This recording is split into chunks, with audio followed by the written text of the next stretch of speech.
ఇప్పుడే కదా వచ్చింది. తనని కాస్త ఊపిరి పీల్చుకోనివ్వు. ఉండండి, మంచినీళ్ళు తెస్తాను. నిమ్మరసం తీసుకురా. ఊరంతా తిరిగి పూర్తిగా అలసిపోయాను ఉమా. సంత మొత్తం గాలించాను. ఏమిటే ఊరంతా గాలించడం ఏమిటి? ఏం చేయమంటారు? ఎక్కడా మామిడికాయలు దొరకలేదు. సంతలోనే కాదు, 2-3 మామిడి తోటలు కూడా వెళ్ళి అడిగాను. అక్కడ కూడా లేవని చెప్పేశారు. నిజంగా ఇది మన దురదృష్టం పెద్దమ్మా. ఒక్క మామిడికాయ కూడా దొరకలేదు. ఇదేం విడ్డూరమే, ఒక్క మామిడికాయ కూడా దొరకకుండా ఎలా ఉంటుంది? అయ్యో, మీకు ఎలా చెప్పను?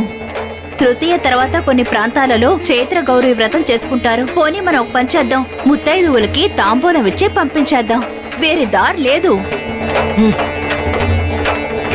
అయ్యో అత్తయ్య గారు, ఇప్పుడు మనం ఏం చేయాలి? మామిడికాయలు లేకపోతే ఇప్పుడు ఎలా?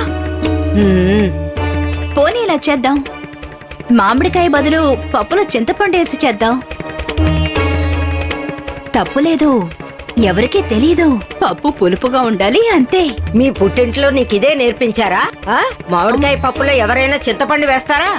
మీ అమ్మ బామ్మ నీకిదే నేర్పించారా? వాళ్లే నేర్పించలేదు.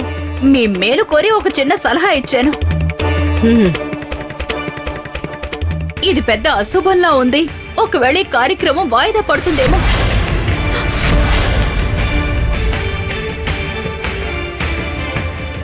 ఇలా జరిగిందేమిటి? ఇది నిజంగానే అపశకునం. ఈ కార్యక్రమం జరిగే సూచనలే కనిపించట్లేదు.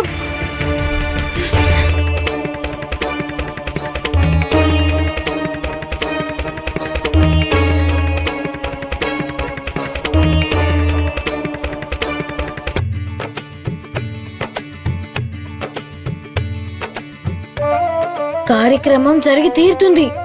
పిల్లా, పద మనం వెళ్ళి మామిడికాయలు తీసుకొద్దాం. అలాగా? కానీ ఎక్కడి నుంచి ఎలా తీస్తాం?